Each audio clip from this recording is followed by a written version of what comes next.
Khamra church इतनी बड़ी church है कि हर व्यक्ति की आंखें इसकी ओर लगी रहती हैं 24 घंटे। एक सीसीटीवी की तरह हमें देखते रहते हो। और बहुत से लोगों ने मुझे कहा कि आपने जब फलाने ने गलती की आपने ये कहा, आपने जब धमकाने ने गलती की आपने ये कहा, अब आपके प्रधान ने गलती की आपने कुछ क्यों नहीं कहा। मैं इसलिए कहता हूं अधूरा ज्ञान बड़ा खतरनाक ज्ञान है और मूर्खता का कोई इलाज नहीं है। इस चर्च का कोई भी प्रधान नहीं है, इस चर्च का प्रधान मैं हूं, आपको यह मालूम होना चाहिए। अगर कोई यूट्यूबर किसी को प्रधान लिखता है तो उसे और दूसरा उसे मान रहा है तो वो दूसरे मूर्ख की गलती है। आप चर्च की एक भी ऑफिशियल पोस्ट दिखाओ जहां पर लिखा हो कि कोई पॉलिटिकल आदमी चर्च का प्रधान है। अब जेम्स बॉन्ड यहां पे पंजाब में आए, कोई बंदा बोल दे पंजाब द सीएम जेम्स बॉन्ड, और कोई दूसरा उसे पढ़ ले कि पंजाब द सीएम जेम्स बॉन्ड, तो वो पंजाब का सीएम थोड़ी बन जाएगा क्योंकि किसी यूट्यूबर ने लिख दिया और तुमने उसे मान लिया। चर्च की 3 बॉडीज हैं। एक है spiritual body. Ankur Narola ministries Khamra church is a spiritual body, जहां पर स्पिरिचुअल चीजें होती हैं, जहां पर स्पिरिचुअल आदमी सारे काम को संभालते हैं। मैं प्रेरित के पोस्ट पे हूं, कोई पास्टर की पोस्ट पे है, कोई डीकन की पोस्ट पे है, कोई अपना अपना काम मैनेजमेंट के थ्रू कर रहा है, कोई किसी तरह से कर रहा है। दूसरा है चर्च का पार्ट, एक सोशल पार्ट, जिसमें हम सोशल काम करते हैं, कॉलेजेस ओपन करते हैं, फ्री शिक्षाएं देते हैं। वो एक अलग एनजीओ है, वो अंकुर नरोला मिनिस्ट्री उसमें नहीं करती, उसका अलग पार्ट है। क्योंकि लोगों को शायद मालूम नहीं है, क्योंकि लोगों को इतना पता नहीं है, नॉलेज नहीं है, ना उनको इतना ज्ञान है, ना ही प्रभु ने उन्हें इतना इस्तेमाल किया है कि उनको इन चीजों के बारे में नॉलेज हो। तो दूसरा हिस्सा है चर्च का, जहां जो स्पिरिचुअल सोसाइटी है वो क्या करती है, वो चैरिटी करती है और सोशल वर्क करती है, घर बना के देती है, फ्री शिक्षा देती है, हेल्प करती है, राशन देती है। चर्च का तीसरा पार्ट है ग्लोबल क्रिश्चियन एक्शन कमेटी, वो उसका प्रधान है जिसकी आप बात कर रहे हो। जिस व्यक्ति की आप बात कर रहे हो, एक पंजाब का बहुत बड़ा लीडर मेरे पास आया, क्योंकि लोग मिलने आते हैं, वेल पोजीशन लीडर जो अभी संसद में भी है राइट नाउ, और उसने कहा मेरे को अंदर आके कि आपका जो लड़का है ना गौरव, सबसे अच्छा काम कर रहा है ये पंजाब में। सुनो, ताली मत बजाना अभी, मैं इसको एमएलए की सीट ऑफर करता हूं। बहुत बड़ी पार्टी है, मेन पार्टी है पंजाब। अगर ये आदमी लालची होता किसी पोस्ट का, तो मैं आपको बताता हूं ये सारी पोस्टें जो होती हैं, फलानी कमेटी का प्रधान, एंड में इनका रिजल्ट ये होता है कि इनको एमएलए या एमपी बनना होता है। समझ आ रही है मेरी बातें? एंड में ये रिजल्ट होता है, इसीलिए लोग इनका विरोध करते हैं कि कहते ये चढ़ाई ना चढ़ जाए। तो मैंने इसको बुलाया और इसने कहा कि ये मुझे एमएलए की सीट ऑफर कर रहे हैं। मैंने कहा नहीं लेनी। कहता ठीक है पापा जी। फोन किया कि नहीं सर हमने नहीं लेनी। जो आदमी एमएलए की सीट ठुकरा रहा है, आपको क्या लगता है वो किसी कमेटी का प्रेसिडेंट होने को फाइट करेगा? मैंने पूछा, मैंने कहा गौरव क्या चीज है? कहता मैंने अपना इस्तीफा रखा हुआ है, लेकिन जब एक्शन कमेटी की मीटिंग होगी मैं उसमें दूंगा।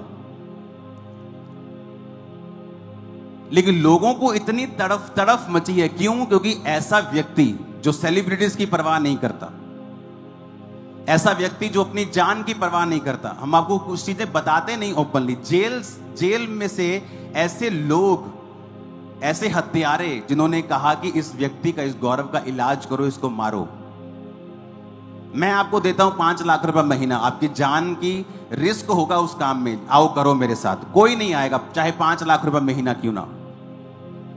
और वो चर्च से कोई लाखों रुपया महीना नहीं ले रहा, वो कि चर्च पैसा दे रहा, वो काम कर रहा है। वो 24 घंटे चर्च की और कम्युनिटी की सेवा में होता है।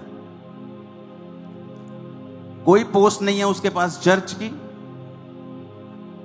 एक्शन कमेटी की पोस्ट भी वो त्याग चुका है। उसने कहा पापा मैं फास्टिंग कर रहा हूं, मैं प्रेयर कर रहा हूं, मैं उपवास रख रहा हूं, मैं माफी मांग रहा हूं और दोबारा ये गलती मेरी लाइफ में कभी नहीं होगी। अब आपको क्या चाहिए? क्योंकि लोग आपसे जेलसी करते हैं, चर्च से जेलसी करते हैं, उनको मौका चाहिए कोई। मैं तो मैं आज प्रभु को बोल रहा था, मैं कहा परमेश्वर तू चंगा रह गया प्रभु, तू आज दे युग च नहीं कदे आ गया। ਇਹ ਤੈਨੂੰ ਟ੍ਰੋਲ ਕਰੇ ਜਾਣਾ ਸੀ ਲੋਕਾਂ ਨੇ, ਲੈ ਯਹੂਦਾ ਇਸਕਰਿਓਤੀ ਡਿੱਗ ਗਿਆ, ਤੇ ਕੋ ਟੀਚਿੰਗ ਨਹੀਂ ਦਿੱਤੀ ਗਈ, ਤੂੰ ਉਹਨੂੰ ਸਮਝਾ ਨਹੀਂ ਸਕਿਆ, ਤੂੰ ਉਹਦਾ ਦਿਲ ਨਹੀਂ ਬਦਲ ਸਕਿਆ, ਯਹੂਦਾ ਇਸਕਰਿਓਤੀ ਕਿੱਦਾਂ ਡਿੱਗ ਗਿਆ। ਇਹਨਾਂ ਨੇ ਸ਼ੈਮੂਲ ਨੂੰ ਫੜ ਲੈਣਾ ਸੀ, ਲੈ ਸ਼ਾਉਲ ਕਿੱਦਾਂ ਡਿੱਗ ਗਿਆ, ਤੂੰ ਨਬੀ ਨਹੀਂ ਹੈਗਾ, ਤੂੰ ਸਹੀ ਸਿੱਖਿਆ ਨਹੀਂ ਦਿੱਤੀ। ਮੂਰਖੋ, ਪਾਸਟਰ ਕਹਿ ਸਕਦਾ ਦਾਰੂ ਨਾ ਪੀਓ, ਤੁਹਾਡੇ ਘਰਾਂ 'ਚ ਵੜ ਕੇ ਉਹਨੇ ਤੁਹਾਡੀਆਂ ਬੋਤਲਾਂ ਥੋੜੀ ਫੜ ਲੈਣੀਆਂ ਹੁਣ।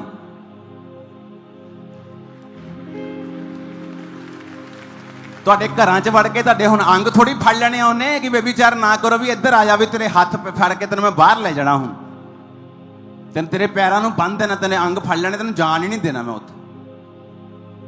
ਪਾਸਟਰ ਨੇ ਪ੍ਰੀਚ ਕਰਨਾ, ਜੇ ਕੋਈ ਗਲਤੀ ਕਰੇਗਾ, ਜੇ ਉਹਨੇ ਗਲਤੀ ਕੀਤੀ ਤੇ ਉਹਦੀ ਸਜ਼ਾ ਉਹਨੂੰ ਮਿਲੀ ਹੈ, ਉਹਦੀ ਬੇਇੱਜ਼ਤੀ ਹੋਈ ਹੈ, ਲੋਕਾਂ 'ਚ ਉਹਦੀ ਇਨਸਲਟ ਹੋਈ ਆ, ਉਹਨੂੰ ਕੋਈ ਖਤਮ ਨਹੀਂ ਕਰ ਸਕਦਾ। ਜੇ ਦਾਊਦ ਨੇ ਗਲਤੀ ਕੀਤੀ, ਉਹਦੀ ਇਨਸਲਟ ਹੋਈ, ਉਹਨੇ ਆਪਣੇ ਆਪ ਆਪਣਾ ਅਸਤੀਫਾ ਤਿਆਰ ਕੀਤਾ। ਖਾਂਬਰਾ ਚਰਚ ਵਿੱਚ ਉਹਦੀ ਕੋਈ ਪੋਜੀਸ਼ਨ ਨਹੀਂ ਹੈ, ਉਹ ਮੇਰਾ ਸਪਿਰਿਚੁਅਲ ਸਨ ਹੈ, ਮੈਂ ਉਹਨੂੰ ਸਪਿਰਿਚੁਅਲ ਸਨ ਦੇ ਤੌਰ ਤੇ ਦੇਖਦਾ, ਜਿਹਨੇ ਪੰਜਾਬ 'ਚ ਐਕਸਲੈਂਟ ਕੰਮ ਕੀਤਾ ਔਰ ਅੱਜ ਵੀ ਐਕਸਲੈਂਟ ਨੰਬਰ 1 ਤੇ ਕੰਮ ਕਰ ਰਿਹਾ। ਉਹਨੇ ਮਿਸਟੇਕ ਕੀਤੀ, ਹਾਂ ਕੀਤੀ, ਉਹਦੀ ਸਜ਼ਾ ਉਹਨੂੰ ਮਿਲੀ, ਹਾਂ ਮਿਲੀ, ਪ੍ਰਭੂ ਨੇ ਮੈਨੂੰ ਸਜ਼ਾ ਦਿੱਤੀ ਹੋਏਗੀ, ਉਹਦੀ ਇਨਸਲਟ ਹੋਈ, ਉਹਨੂੰ ਕਿੰਨੀ ਬੇਚੈਨੀ ਫੀਲ ਹੋਈ ਹੋਏਗੀ, ਕਿਉਂਕਿ ਮਾਫੀ ਮੰਗਣ ਤੋਂ ਬਾਅਦ ਵੀ ਜਿਹੜਾ ਪਾਪ ਦਾ ਕੌਨਸੀਕੁਐਂਸ ਹੈ ਤੁਹਾਡੀ ਲਾਈਫ 'ਚੋਂ ਖਤਮ ਨਹੀਂ ਹੁੰਦਾ ਕਦੀ ਵੀ। ਤੁਸੀਂ ਵਿਚਾਰ ਕੀਤਾ, ਮਾਫੀ ਮੰਗੀ, ਮਾਫੀ ਮਿਲ ਜੂਗੀ, ਲੇਕਿਨ ਉਹਦਾ ਅਸਰ ਤੁਹਾਡੀ ਜ਼ਿੰਦਗੀ ਤੇ ਰਹੂਗਾ। लेकिन लोगों को बहाना चाहिए सिर्फ, क्योंकि वो आपको आपकी ग्रेस को तुहाडे जिहड़े कीते काम आ उहदी बराबरी नहीं कर सकते हो। आज मैं खड़ के प्रचार कर रहा, सारे ने खड़े हो जाना, मैं कुर्सी ते बह गया, सारे ने कुर्सी ते बह जाना, जब मैं एक लात ते प्रचार करना शुरू करता, सारे ने एक लात ते करना शुरू कर देना। हाँ, अपना दिमाग सिर्फ जो इंटरनेट तो सुनिया, जो कॉपी की और उन्होंने बोलना शुरू कर दिया।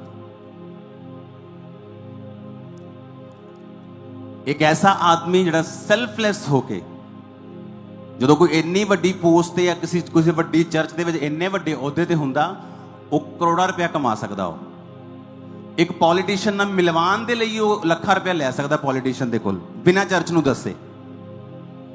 पिछे जे मेरे कोल आया और मैनूं कहंदा पापा मेरा जिहड़ी घर है मेरा वो गिरवी पिया, मैं उहदी किश्तां नहीं दे पाया बैंक दे कोलों, तो मैं हुण बैंक के नाल कोई सैटलमेंट कर रहा कि मेरी सैटलमेंट हो जाए। एक ऐसा आदमी, उन्हें अपना बिजनेस डाउन कर लिया, वो कपड़ियां का बिजनेस सीगा, और जो उन्हें काम पर जाना चर्च तो फोन आ जाना, भाजी जाइए उत्थे थाने च गल करनी, भाजी जाइए SSP को गल करनी, भाजी जाइए क्रूसेड की बुकिंग करनी, भाजी जाइए क्रूसेड का उत्थे पंगा पै गया, भाजी जाइए वो काम हो गया। उन्हें अपना काम छड्ड के काम करने शुरू करते, काम वो खत्म हो गया, उन्हें वाइफ नूं बिठाया, चलिया नहीं, काम डाउन हो गया। एक ऐसा आदमी जिन्हें अपना बिजनेस छड्ड दिता, अपनी जान की परवाह नहीं की, उन्होंने ट्रोल करने का मतलब है तुसीं शराप लै रहे हो अपने ऊपर। और एक मिसटेक वो को हुई, हाँ 100% हुई, छोटी हुई नहीं, बहुत वड्डी हुई, उसका असर होगा 100% होगा, उसकी इंसल्ट होगी, लेकिन ये भी गल याद रखियो, वो फिर तो ऊपर आऊगा और ज्यादा ऊपर आऊगा। मैं एज ए स्पिरिचुअल फादर किसी को किवें छड्डदा जे बंदा पश्चाताप करे तां, और उन्होंने लोगों सामने रोन की लोड़ नहीं, और रब सामने रोवे, अपने मेरे सामने भी रोन की लोड़ नहीं। ये कोई पुराना नियम थोड़ी है कि याजक के सामने जाके माफिया मंगनियां, बाहर आओ पुराने नियम तो, तुसीं रूम दे विच जाओ, पाप किया जाओ माफी मंगो रब दे कोलों, तुहानूं किसी कोल माफी मंगण की लोड़ नहीं। हाँ, तुसीं एक पोस्ट ते सीगे, तुसीं मेरे कोल आए, मैं तुहानूं माफ किया, उसका कॉन्सीक्वेंस की है कि तुसीं हुण एक पदवी ते नहीं हो, उसका कॉन्सीक्वेंस ये है कि तुसीं हुण अपनी इमेज फिर तो बनाओगे, इसका कॉन्सीक्वेंस ये है। लेकिन आज लोगों को चेक करो, जिन्होंने पता है कि मसीह कौम लिए काम करने वाले बंदे नूं किद्दां उन्होंने बदनाम करने की कोशिश की। अगर वो मिसटेक सी, वो फोन कर दे कि गौरव तेरे को मिसटेक हुई, वो कहना हाँ मेरे को हुई, मैं माफी मंगदा, नैक्सट टाइम करेगा, कदी नहीं करा। और मैं ऐसे लोगों ने भी, लोग मैंने दसदे, ऐसे लोग भी है, उन्होंने लगा कि चर्च का प्रधान है, अपने अपने चर्चा च प्रधान खड़े करते, पता ही नहीं कि है ही नहीं, पोस्ट ही है नहीं चर्च दे विच। फिर कहते ही कॉपी नहीं करते।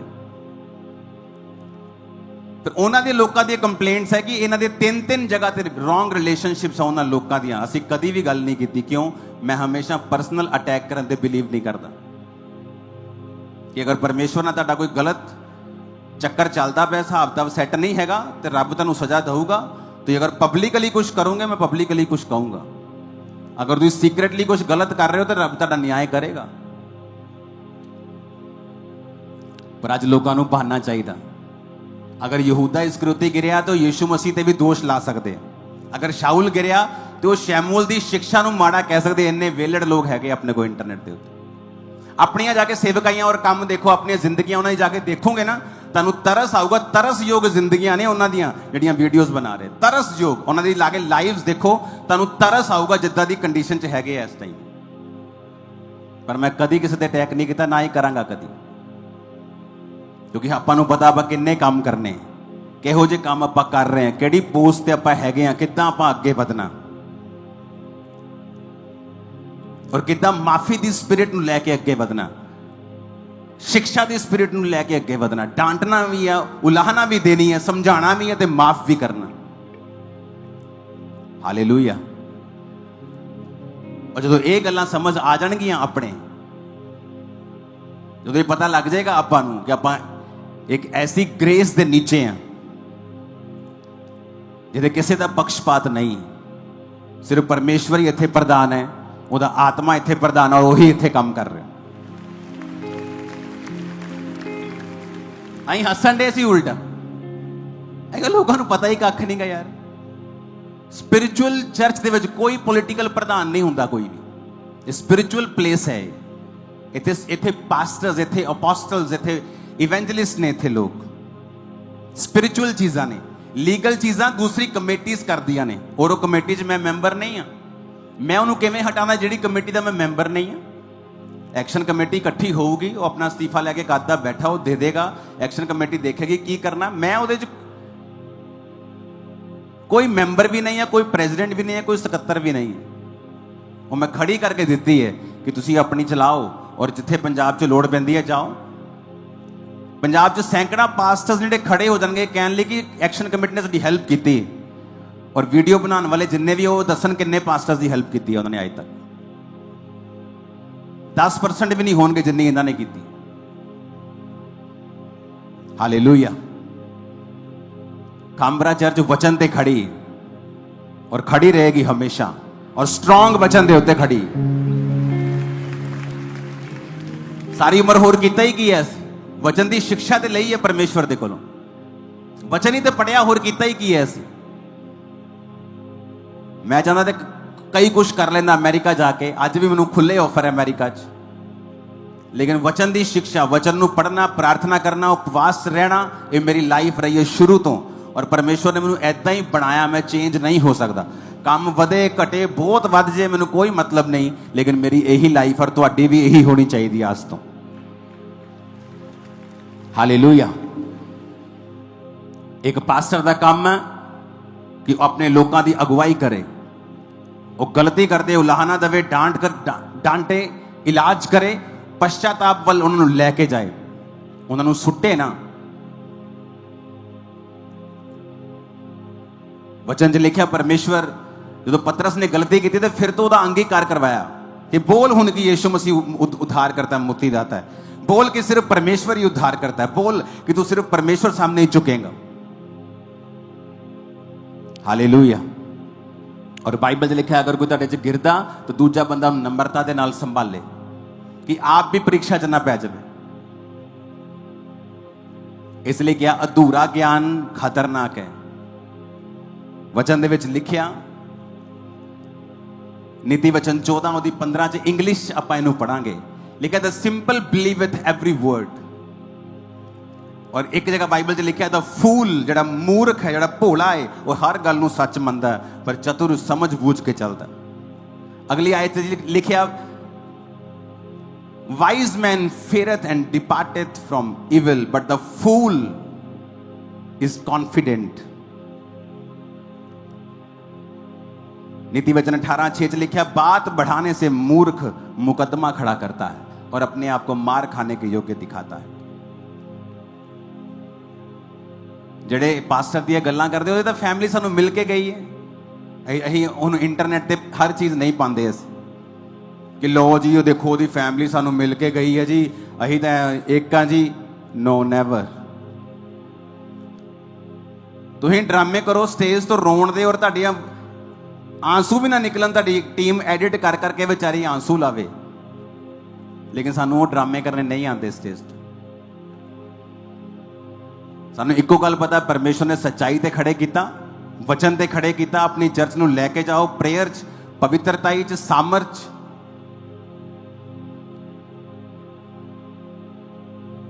ਇਹ ਉਹ ਚਰਚ ਹੈ ਕਿ ਆਸ-ਪਾਸ ਦੀਆਂ ਦੂਰ ਦੀਆਂ ਫੈਮਿਲੀਜ਼ ਆਪਣੀਆਂ ਕੁੜੀਆਂ ਨੂੰ ਇਸ ਚਰਚ ਵਿੱਚ ਜ਼ਿਆਦਾ ਸੇਫ ਸਮਝਦੀਆਂ ਆਪਣੇ ਘਰਾਂ ਨਾਲੋਂ, ਕਿਉਂਕਿ ਉਹਨਾਂ ਨੂੰ ਪਤਾ ਇੱਥੇ ਕਿੰਨੀ ਸਖਤੀ ਹੈ। ਇਹ ਉਹ ਚਰਚ ਹੈ। ਜਾਓ ਦਿਖਾਓ ਤੁਸੀਂ ਏਦਾਂ ਦੇ ਹੈਗੇ।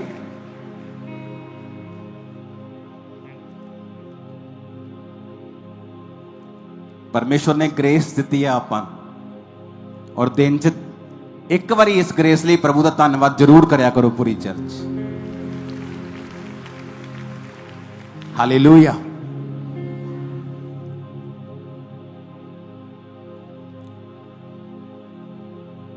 ਇਹ ਕੋਈ ਕਨਸਟੀਟਿਊਸ਼ਨਲ ਪੋਸਟ ਥੋੜੀ ਹੈ ਐਕਸ਼ਨ ਕਮੇਟੀ ਦੇ ਪ੍ਰੈਜ਼ੀਡੈਂਟ ਦੀ। ਉਹਨੇ ਵੈਸੇ ਹੀ ਕੰਮ ਕਰਦੇ ਰਹਿਣਾ ਪਰਮੇਸ਼ਵਰ ਦੇ, ਹੱਲੇ ਵੀ ਪਾਸਟਰ ਦੇ ਉਹ ਕੰਮ ਹੀ ਕਰੀ ਜਾ ਰਿਹਾ। ਉਸ ਪੋਸਟ ਤੇ ਉਹ ਰਵੇ ਚਾਹੇ ਨਾ ਰਵੇ, ਲੇਕਿਨ ਸਾਨੂੰ ਇਹ ਸਮਝਣਾ ਚਾਹੀਦਾ ਕਿ ਕੌਣ ਵਿਅਕਤੀ ਕਿੰਨਾ ਸੈਕਰੀਫਾਈਸ ਕਰ ਰਿਹਾ ਆਪਣੀ ਲਾਈਫ 'ਚ ਪਰਮੇਸ਼ਵਰ ਦੇ ਲਈ। ਔਰ ਇਜ਼ਰਾਈਲੀ ਕੌਮ ਦੀ ਇੱਕ ਖਾਸੀਅਤ ਰਹੀ ਹੈ ਸ਼ੁਰੂ ਤੋਂ, ਜਿਹੜਾ ਜੱਜ ਦਾ ਬੰਦਾ ਇਹਦੇ ਕੋਲ ਜਾਏਗਾ ਇਹ ਹਮੇਸ਼ਾ ਉਹਦੀ ਖਿਲਾਫਤ ਕਰਦੇ ਆ। ਇਹਨਾਂ ਨੇ ਮੂਸਾ ਦੀ ਖਿਲਾਫਤ ਕੀਤੀ, ਇਹਨਾਂ ਨੇ ਯਿਸੂ ਮਸੀਹ ਦੀ ਖਿਲਾਫਤ ਕੀਤੀ, ਔਰ ਸਦੂਕੀ ਫਰੀਸੀ ਹਮੇਸ਼ਾ ਇਕੱਠੇ ਹੋ ਕੇ ਜੀਸਸ ਦੀ ਖਿਲਾਫਤ 'ਚ ਲੱਗੇ ਰਹਿੰਦੇ ਸੀ। ਔਰ ਜਿਹੜੇ ਇਜ਼ਰਾਈਲੀ ਲੋਕਾਂ ਦੇ ਵਿੱਚ ਪ੍ਰਧਾਨ ਹੁੰਦੇ ਸੀ ਉਹ ਹਮੇਸ਼ਾ ਮੂਸਾ ਦੀ ਖਿਲਾਫਤ 'ਚ ਲੱਗੇ ਰਹਿੰਦੇ ਸੀ। ਇਹ ਹਮੇਸ਼ਾ ਇਸ ਕੌਮ ਦੀ ਖਾਸੀਅਤ ਰਹੀ ਹੈ ਕਿ ਆਪਣੇ ਹੈਲਪਰਸ ਔਰ ਆਪਣੇ ਖਾਸ ਲੋਕਾਂ ਦੀ ਇਹ ਹਮੇਸ਼ਾ ਖਿਲਾਫਤ ਕਰਨ ਦੀ ਕੋਸ਼ਿਸ਼ ਕਰਦੇ। ਲੇਕਿਨ ਪਰਮੇਸ਼ਵਰ ਹਮੇਸ਼ਾ ਲੱਖਾਂ ਦੀ ਗਿਣਤੀ ਦੇ ਵਿੱਚ ਅਸਲੀ ਵਿਸ਼ਵਾਸੀਆਂ ਨੂੰ ਇਹਨਾਂ ਲੋਕਾਂ ਦੇ ਨਾਲ ਹਮੇਸ਼ਾ ਰੱਖਦਾ ਸੀ।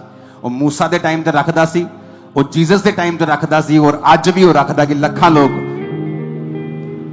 ਆਮੇਨ